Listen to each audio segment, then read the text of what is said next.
मुनिवर, तुम्ही काहीच का बोलत नाही आहात? काय घडले आहे? तुम्ही आख्यान असे अचानक का थांबवले? नारायण नारायण।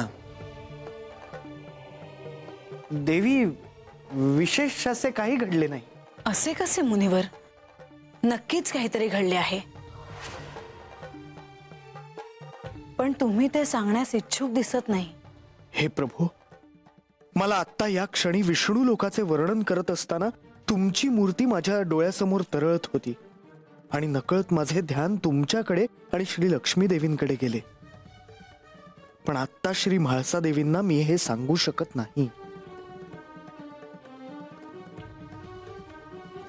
मुनिवर, तुम्ही कसला विचार करता आहात? नारायण नारायण। देवी, तुम्ही अगदी योग्य ओळखलेत। सप्तर्षी विष्णू लोकात गेले हे मी तुम्हाला सांगितले, त्यावेळी मीही तिथे उपस्थित होतो।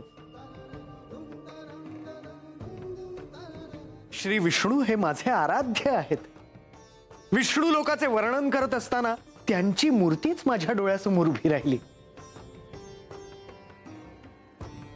आणि मनोमन त्यांना प्रणाम करण्यासाठी म्हणून मी क्षणभर आख्यान थांबवले। आपल्या आराध्याच्या दर्शनाचा लाभ मिळणे ही कोणत्याही भक्तासाठी आनंदाची गोष्ट आहे। त्या क्षणी त्या भक्ताच्या मनात काय चाललं असतं हे मी जाणते। मुनिवर, तुमच्या मनातली इच्छा पूर्ण झाल्यावरच आपण आख्यानाला पुन्हा प्रारंभ करूयात। नारायण नारायण।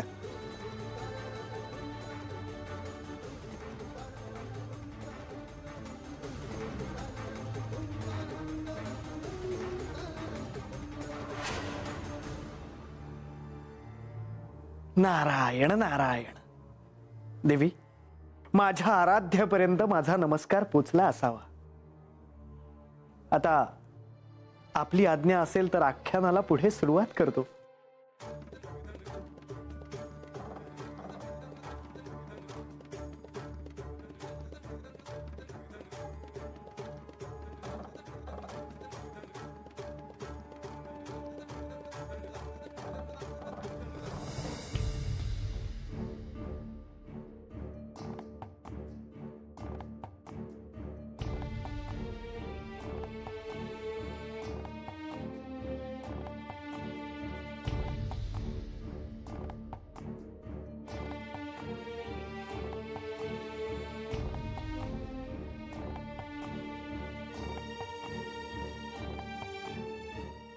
हे प्रभो, हे सप्तर्षी,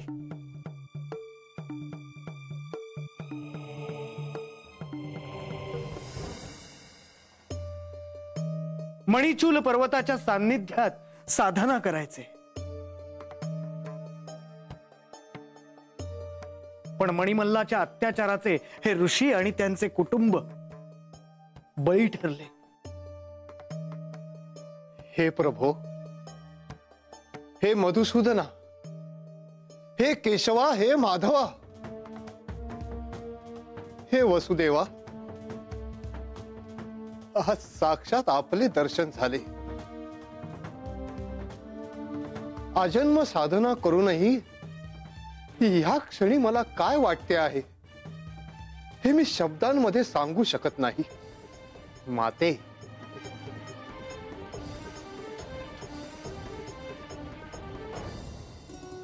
आपण साक्षात आदिशक्ती, संपूर्ण सृष्टीच्या संपन्नतेचा आधार, तुम्हीच तुष्टी, तुम्हीच पुष्टी, तुम्हीच जननी सृष्टीच्या।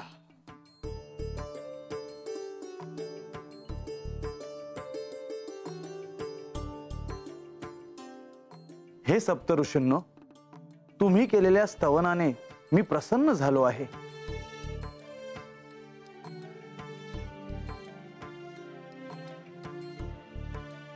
बोला, मी तुमच्यासाठी काय करू? हे माधवा, परम ईश्वराचे, आदिशक्तीचे, पंचमहाभूतांचे आणि सृष्टीतील सर्व शुभशक्तींचे स्मरण करावे, त्यांचे ध्यान करावे, त्यांना प्रसन्न करून घेऊन सृष्टीच्या कल्याणाची प्रार्थना करावी आणि आत्मउन्नती करून घ्यावी, एवढा एकच ध्यास मनामध्ये ठेवून आम्ही साधना करत होतो. परंतु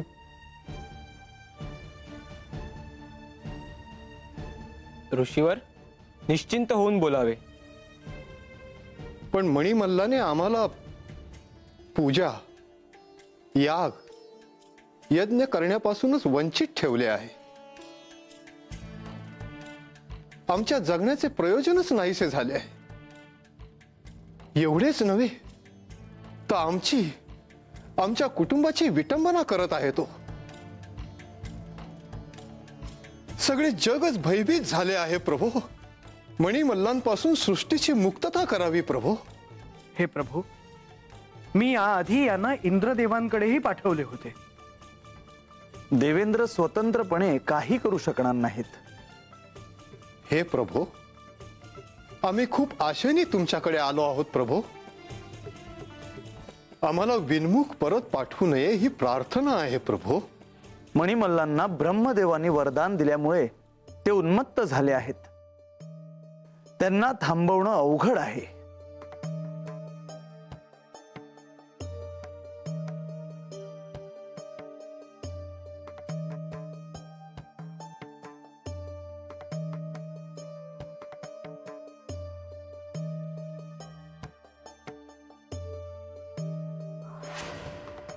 आपल्यावर आलेल्या संकटातून श्रीहरी विष्णूही आपली आता सुटका करू शकत नाहीत हे कळल्यावर सप्तर्षींच्या पायाखालची जमीनच जणू सरकली.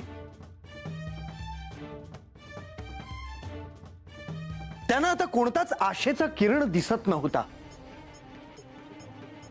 त्यांच्या मनाची ही अवस्था श्री विष्णूंना कळली आणि श्रीहरी विष्णूंनीच त्यांना पुढे मार्ग दाखवला.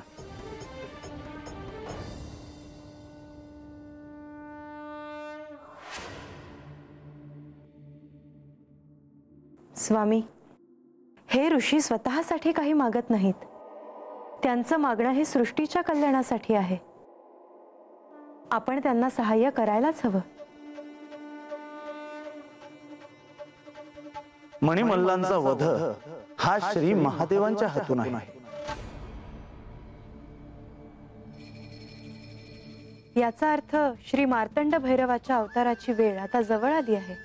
हे महत् कार्य श्री महादेवांच्या हातून घडणार ही परमनियती आहे. अर्थात यांना शिवलोकात जावे लागेल. परंतु प्रभो, शिवलोकात जाण्याचा मार्ग दुर्गम आहे. आम्हाला तेथे कसे जाता येईल? सप्तऋषींनो, चिंता नसावी. मी स्वतः तुम्हाला शिवलोकात घेऊन जाईन.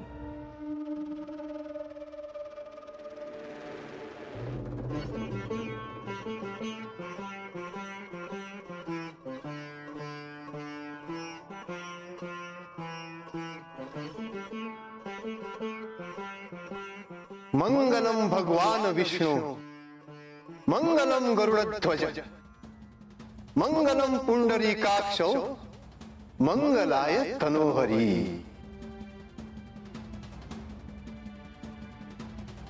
नारायण नारायण, काय योग आहे.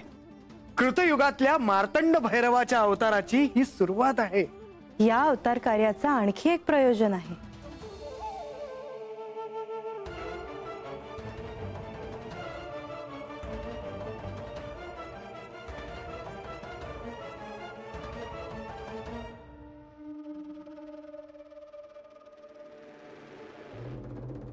नारायण नारायण, आता केवळ महादेवांचाच आधार होता आणि त्यासाठी श्री विष्णू सप्तर्षींना घेऊन महादेवांकडे निघाले होते.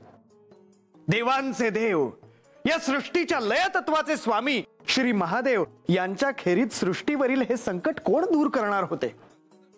ते सांब सदाशिव आहेत, भक्तवत्सल आहेत. त्यांचा महिमा वाणी आणि मन यांच्या पलीकडचा आहे. त्यांचा महिमा वर्णन करण्यासाठी वेद सुद्धा अपुरे पडतील. शब्दसंपदा कमी पडेल.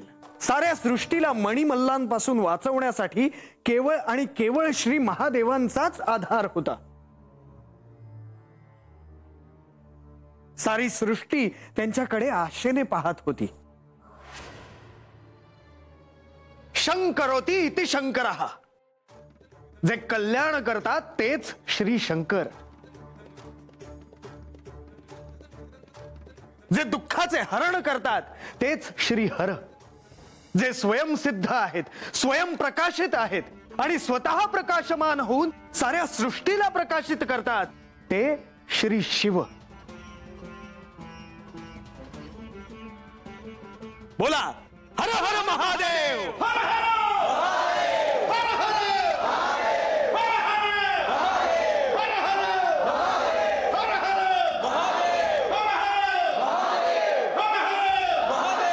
आणि अशा आदिशक्तीचे सहाय्य घेण्यासाठी श्री विष्णू सप्तर्षींना घेऊन कैलासाकडे मार्गस्थ झाले.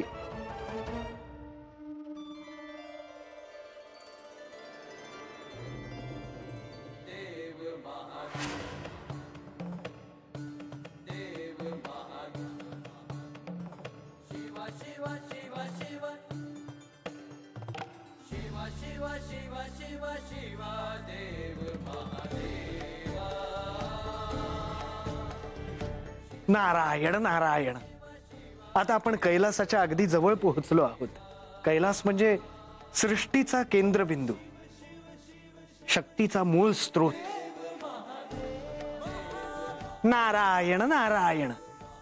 कैलास आणि मानस सरोवर हे ठिकाण म्हणजे या सृष्टीवरील एक अद्भुत स्थान. ते ठिकाण इतके सुंदर, इतके अद्भुत आहे की त्याचे वर्णन शब्दात सांगता येत नाही. तिथे इतकी शांतता आहे की जणू सगळी सृष्टी, सगळे क्षण तिथे थांबले आहेत असे वाटते. हे ठिकाण सर्व देवतांना प्रिय आहे. होय, मला त्या ठिकाणाबद्दल ठाऊक आहे. हे मला प्रत्यक्षात मानस सरोवरात घेऊन गेले होते.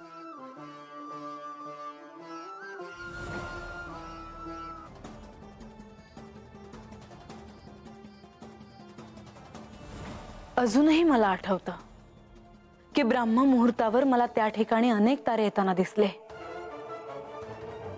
तेव्हा मला यांनी सांगितलं होतं की ब्राह्म मुहूर्तावर मानस सरोवरावर देव, यक्ष, किन्नर, गण आणि ज्ञानाला प्राप्त झालेले गुरु सद्गुरु स्नानाला येतात. आणि आज तुला या ठिकाणी त्यांचेही दर्शन होईल. आणि तसेच झाले.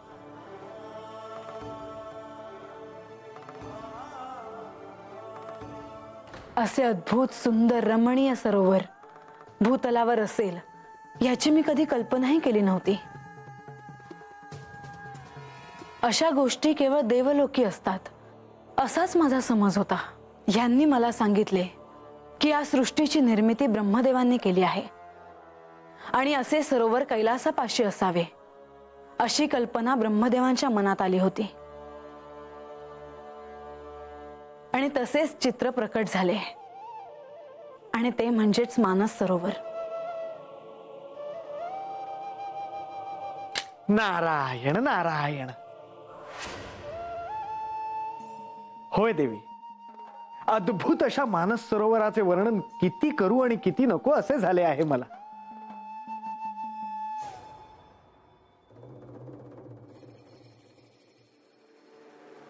होय, खरंच अद्भुत ठिकाण आहे ते. कोणालाही त्या ठिकाणी जाता येत असेल असं मला नाही वाटत. होय देवी, त्रिमूर्तींचे अनन्यसाधारण महत्व असलेले ठिकाण म्हणजे कैलास मानस. आणि म्हणूनच सर्व देवतांना हे ठिकाण प्रिय आहे. बानू, तू वाईट नग वाटून घेऊस बघ. अगं, मला कसलं वाईट वाटतंय. म्हणजे तुला एक सांगू का ग? सांग की. अगं, महाराजांनी आणि ह्यांनी मला समजा सांगितलं आहे बघ त्या जागेबद्दल. आणि त्याच दिवशी मला ह्यांनी हे बी सांगितलं का ह्यो जेजुरी गड म्हणजे जणू कैलासच आहे. अगं मग सांग की समध्यासनी. अगं पर असं कसं सांगू? त्याला काय होतंय? म्हाळसाताईसनी जे आठवलं ते त्यांनी सांगितलं नाही वय. मग तू बी सांग. सांगू म्हणतेस? वय वय सांग. कोणाला काही सांगायचे आहे का? वय महाराज.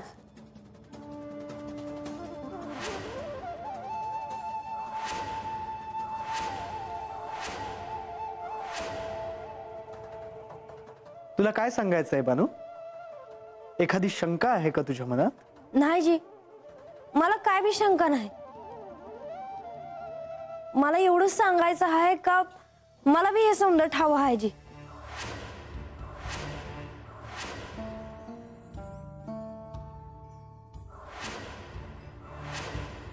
काय ठाऊक आहे तुला? मुनिवर कैलासातील मानस सरोवराबद्दल बोलत होते. कैलासातील मानस सरोवर. वय मला महाराजांनी समजा सांगितलं आहे. ऐकणं वेगळं आणि प्रत्यक्ष बघणं वेगळं. तू कधी गेली आहेस कैलासात? कधी बघितलंयस मानस सरोवर?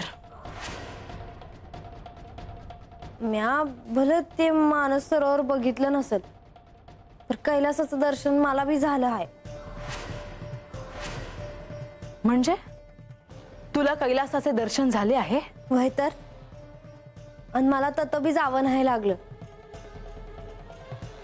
माझ्या देवांनी मला दर्शन दिलं त्या कैलासाचं. आणि ते बी या जेजुरी गडावरच.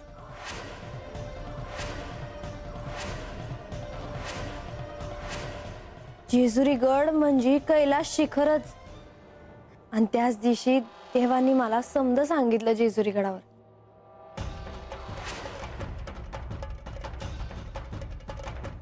कधी?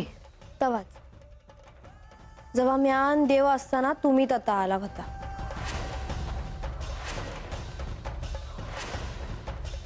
प्रधानजींनी मला सांगितलं होतं की त्या स्त्रीचा चेहरा हिच्यासारखाच होता.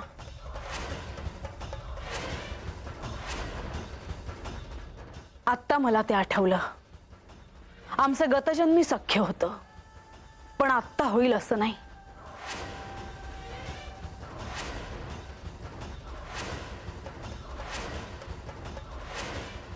हा माझा अवमान आहे. हा आख्यानाचा घाट कशाला घालायचा मग? सरळ तिलाच घेऊन जायचं ना कैलासात.